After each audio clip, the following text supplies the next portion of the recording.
Yep, happy with that.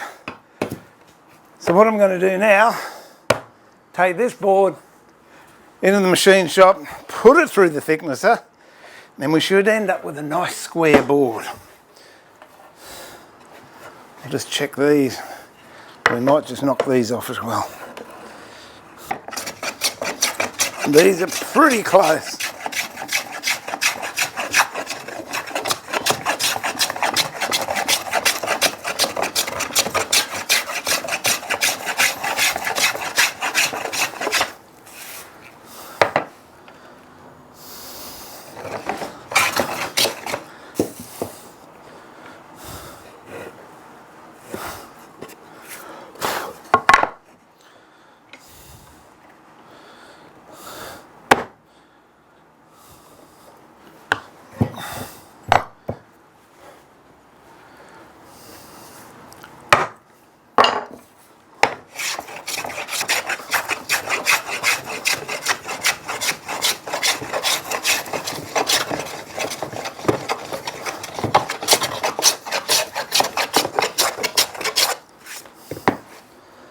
Okay, that'll do too.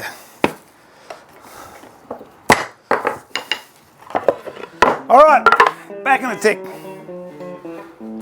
What I like to do whenever I can, and even though I said this is going to be mainly machines, I like to keep in touch with hand plane work and keep on sharpening your skills. So with this, we might as well just quickly run a smoothing plane over it. I'm not going to use this plane here because it's got a square mouth or a square blade, and that's going to leave tram tracks, whereas if I use a number 3, this has got the corners of the blade just rounded over. So in theory it shouldn't leave tram tracks or marks. Just put it in and we'll have a look. Let's see if it works. Put some candle wax on the bottom.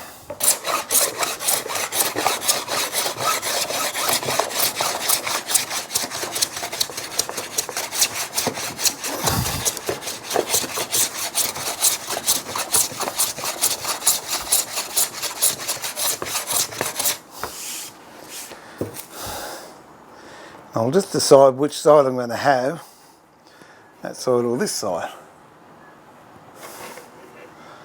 I think this can be the downside. We'll have this as the upside.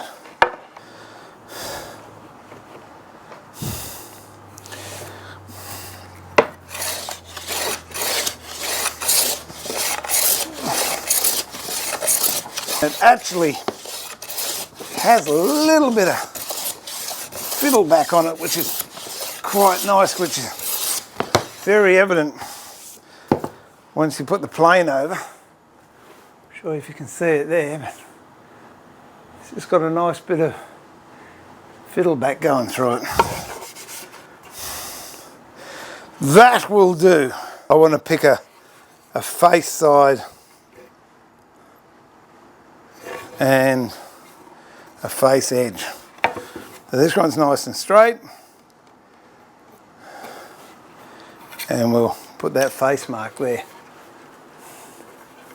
So we've got a face mark here, and also I've just shot this on the jointer so I know that that's straight too, so it's square.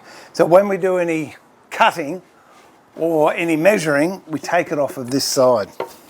So I'll go over and dock this to size. That's now docked to size. Just take some dags that happened off the saw.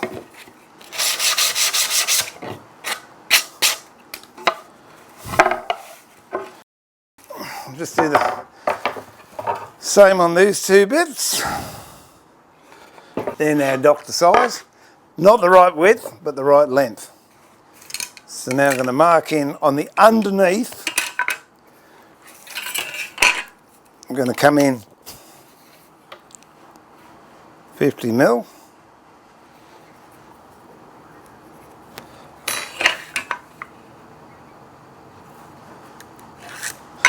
And actually what I'm going to do with this, I'm going to use a dado blade. So I only need one measurement, because then once the saw's set up, I do both sides that are going to be exactly the same. All right, and put a dado blade in. Now I've set up the dado blade, and as you can see, it's a set of several blades put together. So I need a different insert in the saw, and really the rip fence is not worthwhile because we're taking such a wide gap out, it won't come together. And I've got some spare blades that I don't need. This is set at about 17.2 mil, and I've got the depth set at 7 mil. I've also lined up the outside of the cut that I want to the outside of the blade. When you're using dado blades, don't rely on the fence measurements because they're going to be out.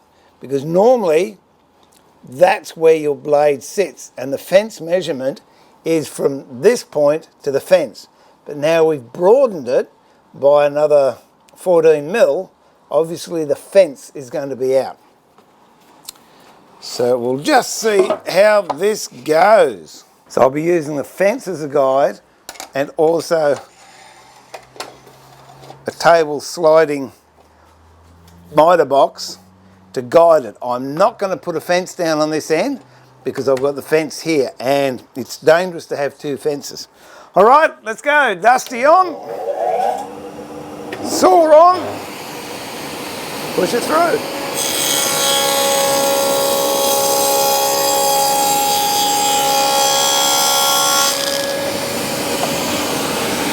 There we have a lovely dado. Turn it around, move it up to the fence.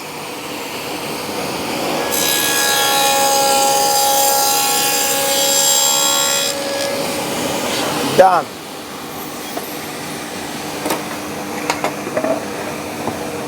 Turn the saw off, dusty off.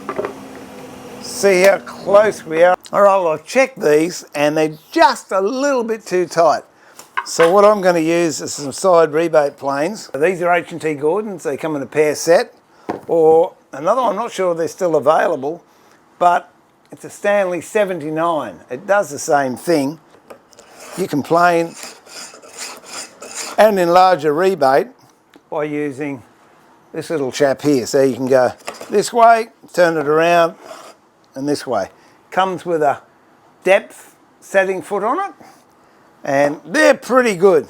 But I've got to admit, I like H&T Gordon, so I'll use H&T Gordon stuff. These also, just as a side issue, these come with a fitting on the side and a dovetail fence. So when we get around to doing sliding dovetails, these are the planes I'll be using. But that's a fair time down the track. So I'm just going to broaden these out a little bit. I'm going to try not to come to this end because I don't want to get any blowout.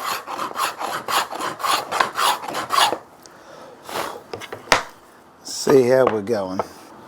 Pretty darn close. And like the other planes, I like having a bit of candle wax. It does help them cut a lot better. We're almost there. So that will do for that one. This end, it's still a little bit too big. So for that one, I'm using the other one in the set, and I think this would be the left-handed one, the other one would be the right-handed one.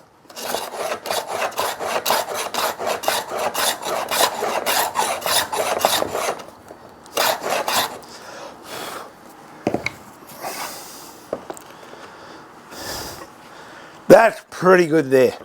So what I'll do, also at this stage, I think we'll look for a top and a bottom. Okay, so it's going to be top outside. So that's top outside, and this is going to be the top inside. This is going to be left hand side, and we'll mark here left hand, and this is a right hand, and we'll look at the top and the bottom here. I think we'll have that on the inside, and that is the top. So it's going to be top, inside, right hand, at the top here.